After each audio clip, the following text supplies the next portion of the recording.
اللہ آسمانوں اور زمین کا نور ہے.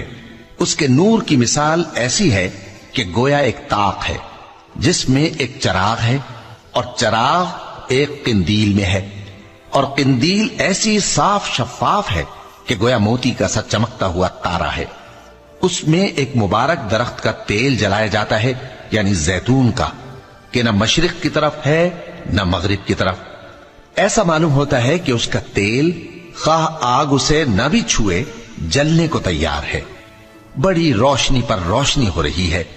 اللہ اپنے نور سے جس کو چاہتا ہے سیدھی راہ دکھاتا ہے، اور اللہ جو مثالیں بیان فرماتا ہے تو لوگوں کے سمجھانے کے لیے، اور اللہ ہر چیز سے واقف ہے. وہ قندیل ان گھروں میں ہے جن کے بارے میں اللہ نے ارشاد فرمایا ہے کہ بلند کیے جائیں اور وہاں اللہ کے نام کا ذکر کیا جائے، اور ان میں صبح و شام اس کی تسبیح کرتے ہیں.